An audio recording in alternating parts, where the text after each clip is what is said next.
Assalamualaikum warahmatullahi wabarakatuh.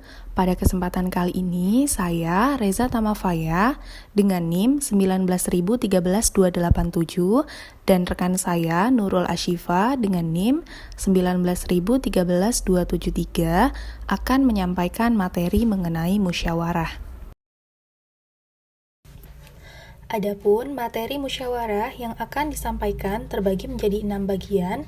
Yang pertama yaitu definisi musyawarah, yang kedua yaitu musyawarah dari perspektif Al-Quran, yang ketiga yaitu kedudukan musyawarah dalam Islam, yang keempat yaitu prinsip dasar musyawarah, yang kelima yaitu urgensi musyawarah, dan yang keenam adalah kesimpulan.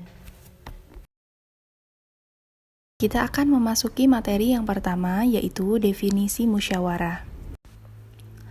Secara etimologis, musyawarah merupakan terjemahan dari bahasa Arab, yaitu syura, yang bermakna mengeluarkan madu dari sarang lebah.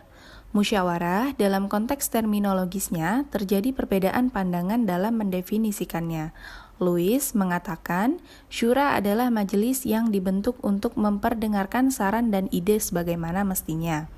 Musyawarah dalam konteks bahasa Indonesia mengandung makna mengemukakan pendapat untuk menyelesaikan masalah secara bersama-sama. Tidak saja yang berkaitan dengan masalah kenegaraan, tetapi juga masalah lain seperti rumah tangga, keluarga, dan lain sebagainya.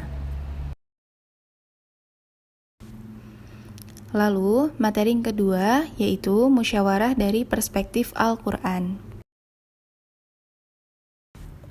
Dalam Quran Surat Asy-Syura ayat 38 yang berbunyi, وَالَّذِينَ اسْتَجَابُوا لِرَبِّهِمْ وَأَقَامُوا الصَّلَاةَ وَأَمْرُهُمْ شُورَى بَيْنَهُمْ وَمِمَّا رَزَقْنَاهُمْ يُنْفِقُونَ, yang artinya, dan bagi orang-orang yang menerima atau mematuhi seruan Tuhan dan melaksanakan sholat, sedang urusan mereka diputuskan dengan musyawarah antara mereka, dan mereka menginfakkan sebagian dari rezeki yang kami berikan kepada mereka. Ayat ini turun sebagai pujian kepada kelompok Muslim Madinah, yaitu kaum Anshor, yang bersedia membela Nabi Muhammad SAW dan menyepakati hal tersebut melalui musyawarah yang mereka lakukan di rumah Abu Ayyub Al-Ansori.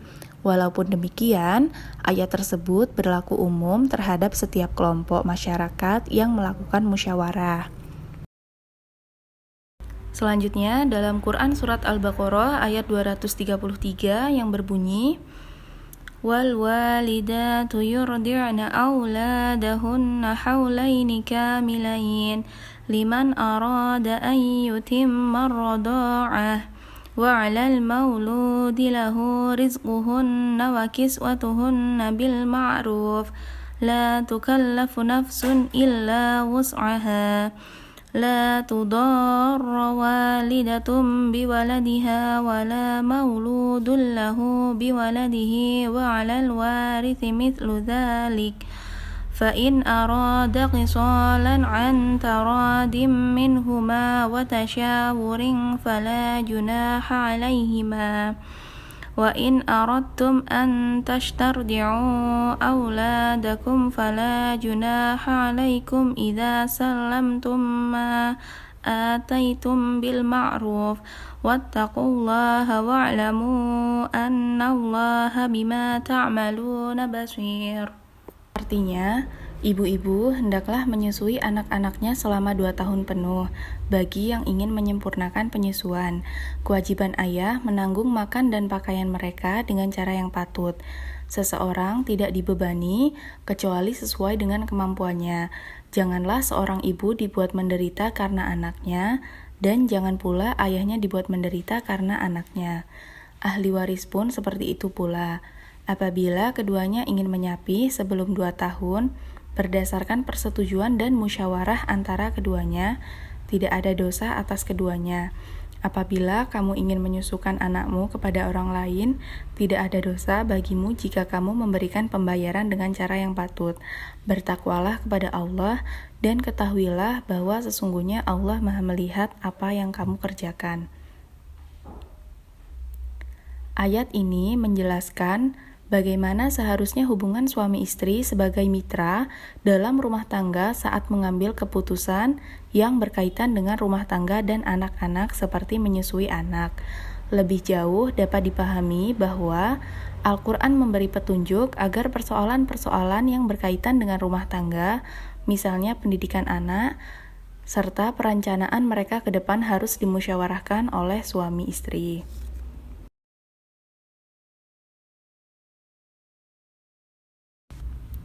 Selanjutnya, Quran Surat Ali Imran ayat 159 yang berbunyi, فَبِمَا رَحْمَةٍ مِّنَ اللَّهِ لِنْتَ لَهُمْ وَلَوْ كُنْتَ فَظًّا غَلِيظَ الْقَلْبِ لَانفَضُّوا مِنْ حَوْلِكَ فَاعْفُ عَنْهُمْ وَاسْتَغْفِرْ لَهُمْ وَشَاوِرْهُمْ فِي الْأَمْرِ فَإِذَا عَزَمْتَ فَتَوَكَّلْ عَلَى اللَّهِ Innallaha yuhibbul mutawakkilin, yang artinya, maka berkat rahmat Allah engkau Muhammad berlaku lemah lembut terhadap mereka. Sekiranya engkau bersikap keras dan berhati kasar, tentulah mereka menjauhkan diri dari sekitarmu. Karena itu, maafkanlah mereka dan mohonkanlah ampunan untuk mereka, dan bermusyawarahlah dengan mereka dalam urusan itu. Kemudian, apabila engkau telah membulatkan tekad, maka bertakwalah kepada Allah.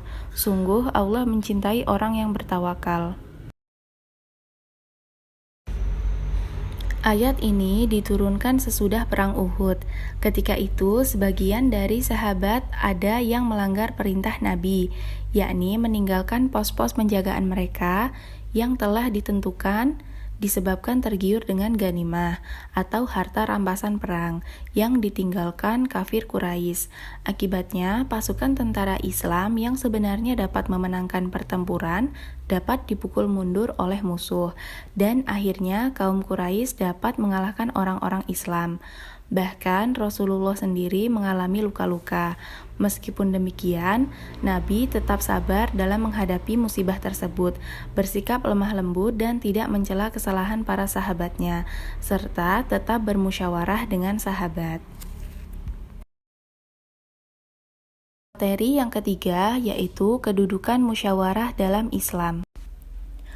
Musyawarah dalam Islam tidak hanya dilakukan terbatas untuk menyelesaikan problem dalam persoalan kenegaraan atau sosial kemasyarakatan, tetapi juga menyangkut persoalan yang bersifat personal, seperti hubungan suami istri dalam menyiapkan susuan anak sekalipun. Objek musyawarah menurut kesepakatan ulama hanya dapat menyelesaikan persoalan yang tidak ada nasnya dalam Al-Quran dan Sunnah Rasul, atau masalah yang ada nas mengaturnya hanya saja bersifat gairu qat'il dalah. Termasuk dalam konteks ini tidak saja menyangkut persoalan keduniaan, tetapi juga masalah keakhiratan, yaitu eskatologis. Dalam konteks mekanisme dan proses musyawarah, Rasulullah memberikan kebebasan kepada umat Islam untuk melakukannya sesuai dengan tradisi dan pemahaman yang berkembang dalam suatu masyarakat. Nabi bersabda, "Kamu lebih tahu tentang urusan duniamu." Keterangan tersebut merupakan rahmat dari Allah Subhanahu wa taala kepada umatnya agar mereka dapat lebih kreatif dan dinamis dalam mengatur dan menata kehidupannya sendiri, tidak pasif dan apatis dalam kehidupannya. Hal ini didasarkan pada musyawarah yang dilakukan Nabi dan para sahabatnya dalam perang Badar. Demikian juga musyawarah para sahabat dalam masalah hukum ridhah, yaitu orang-orang yang keluar dari Islam, kewarisan, dan hukuman bagi peminum minuman keras. Semua permasalahan tersebut termasuk dalam kategori masalah ukhrawi. Materi yang keempat yaitu prinsip dasar musyawarah. Prinsip dasar musyawarah yang pertama yaitu prinsip persamaan atau al-musawat, merupakan salah satu doktrin dalam Islam yang sangat esensial. Menurut Ismail Al-Faruqi, seperti yang dikutip oleh Artani Hasbi, prinsip ekualitas ataupun persamaan dalam Islam ditanamkan melalui hubungan persaudaraan antar anggota masyarakat yang mempunyai kedudukan yang sama. Perbedaan yang muncul di kalangan mereka hanyalah dinilai dari ketakwaan dan aktivitas amalnya. Lalu prinsip yang kedua yaitu prinsip keadilan. Persoalan keadilan merupakan salah satu persoalan pokok yang banyak menyita perhatian umat manusia sejak sekitar 5.000 tahun yang lalu. Hal tersebut dapat dilihat pada ajaran para nabi yang sangat mengedepankan unsur keadilan dalam rangka mewujudkan kemaslahatan umat manusia, seperti yang termaktub dalam Quran Surat Yunus, ayat 47. Prinsip yang selanjutnya yaitu prinsip kebebasan. Kebebasan yang dikaitkan dengan syura adalah kemerdekaan anggota masyarakat dalam menentukan nasibnya, bentuk, dan sistem pemerintahannya. Kebebasan tidak berarti lepas dari segala keterikatan, karena kebebasan yang sebenarnya bukanlah kesewenang-wenangan, melainkan keterikatan pada norma dan aturan. Selanjutnya, materi yang kelima yaitu urgensi. Tuntunan keadilan dalam Islam dibarengi pula dengan keharusan bersikap transparan. Untuk merealisasikan tujuan tersebut, dalam masyarakat diperlukan adanya kerjasama antara satu kelompok dengan lainnya.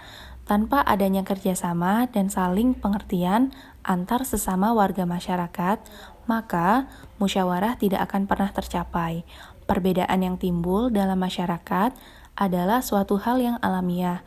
Bahkan Nabi sendiri pernah menegaskan bahwa perbedaan pendapat di kalangan umatnya merupakan suatu rahmat. Menurut Hasbi Asy-Syidiq tahun 1996, manfaat yang dapat diambil dari musyawarah antara lain yang pertama, yaitu mencerminkan kualitas pemahaman pada masyarakat yang dibicarakan dan ukuran cinta serta keikhlasan kepada masyarakat. Lalu yang kedua, yaitu dapat mengambil apa yang tersembunyi dalam pikiran seseorang dan menghasilkan sebuah pendapat yang lebih cenderung kepada kebenaran. Lalu yang terakhir, yaitu dapat mewujudkan kesatuan hati untuk mewujudkan suatu hati. Selanjutnya, materi yang keenam yaitu kesimpulan. Salah satu ajaran Islam yang sangat esensial adalah musyawarah, karena dengannya manusia dapat menyelesaikan segala problema kehidupan secara baik dan bijaksana. Selain itu, dalam musyawarah akan lahir sifat-sifat terpuji seperti persaudaraan, persamaan, saling menghargai, tidak memaksakan kehendak sendiri, memahami dan mengakui pandangan orang lain walaupun terdapat perbedaan, yaitu sepakat dalam perbedaan. Demikian pemaparan materi yang dapat disampaikan. Lebih dan kurangnya saya mohon maaf. Saya ucapkan terima kasih. Wassalamualaikum warahmatullahi wabarakatuh.